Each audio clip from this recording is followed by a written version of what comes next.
Here's an exclusive Spotlight PA investigative report.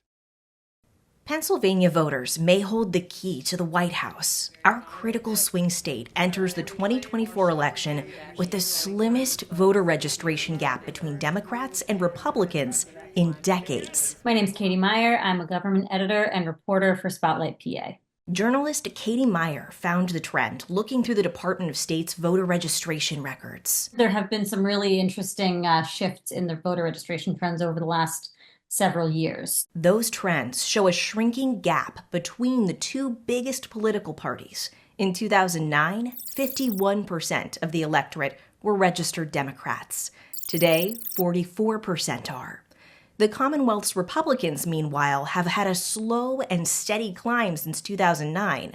More than 40% of registered voters are now Republicans. This is publicly available data. The Pennsylvania Department of State releases it regularly around elections, where every week we get a new tranche of data and it shows us how these numbers have been shifting. So we have it week by week by week for this entire year. It's not just a two-party registration race. Meyer also found unaffiliated and third-party voter registrations on the rise. They make up almost 16% of the Commonwealth's electorate. In 2009, they were less than 12%. People are genuinely frustrated with both major parties. They are looking for other options. Experts stress that registration numbers can't predict how voters will actually behave. That's why both parties want to make sure people actually go to the polls.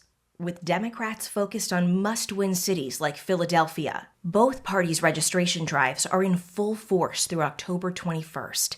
That's Pennsylvania's deadline to register to vote.